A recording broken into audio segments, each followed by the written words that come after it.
السلام علیکم، میں ہوں حکیم ڈاکٹر مشتاق قمر۔ آپ دیکھ رہے ہیں میرا یوٹیوب چینل اور فیس بک پیج۔ پیشاب کا رک رک کر آنا، مثانے کا صحیح طریقے سے خالی نہ ہونا، گدا قدامیہ کا بڑھ جانا یا جس کو پراسٹیٹ گلینڈ بھی کہتے ہیں، پراسٹیٹ گلینڈ کا بڑھ جانا۔ اب اس کا علاج کیا ہے؟ اس کے علاج کے لیے میں ایک پہلے بھی ویڈیو بنا چکا ہوں، امروسیا کے نام سے ہے۔ وہ ادویات بھی اس میں شامل ہوتی ہیں، امروسیا والی ویڈیو بھی آپ چینل پر دیکھ سکتے ہیں۔ اس کے علاوہ ایک پروسٹیٹ گلینڈ کے نام سے ایک معجون ہے، گلینڈ معجون کے نام سے ویڈیو ہے، وہ بھی ابھی ریسنٹلی میں نے پوسٹ کی ہے، وہ بھی آپ دیکھ سکتے ہیں، وہ بھی اس میں شامل ہوتی ہے۔ تیسرا اس کے علاوہ جو ہم ایک اور صفوف بناتے ہیں گدا قدامیہ صفوف کے نام سے، تو وہ گدا قدامیہ صفوف جو ہے اس میں جو جو چیزیں شامل ہیں وہ بھی میں آپ لوگوں کے گوش گزار کرتا ہوں۔ لیکن ایک میری گزارش ہے کہ یہ جو ابھی میں گدا قدامیہ صفوف کی آپ کو ترتیب بتا رہا ہوں، یہ آپ کسی مستند طبیب سے بنوائیے تو وہ سب سے زیادہ بیسٹ ہے۔ اس میں جو چیزیں شامل ہوتی ہیں اس میں صدف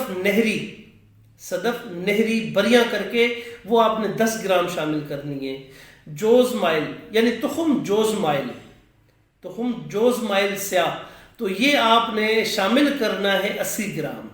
ریوند چینی یہ آپ نے شامل کرنی ہے 60 گرام، اور زنجبیل یہ آپ نے شامل کرنی ہے 40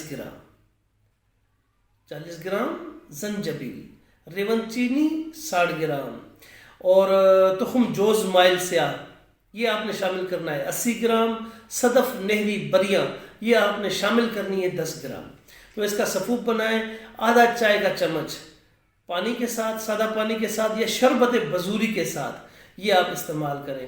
انشاءاللہ العزیز یہ تینوں دوائیں اگر ایک ساتھ آپ استعمال کرتے ہیں تو ایک مہینے کے اندر، ایک مہینے سے پہلے ہی یہ مرض ختم ہو جاتا ہے، لیکن ایک مہینے کے اندر یہ مرض ہمیشہ کے لیے ختم ہو جائے گا اور دوبارہ یہ مرض نہیں ہوگا۔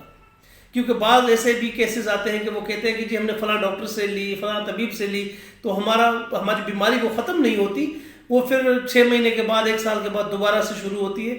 تو اللہ کی ذات پر مجھے کامل بھروسہ ہے، انشاءاللہ العزیز آپ کا یہ مسئلہ ہمیشہ کے لیے ختم ہو جائے گا۔ اور مجھ حقیر و فقیر کو اپنے خاص دعاؤں میں ضرور یاد رکھا کریں۔ السلام علیکم۔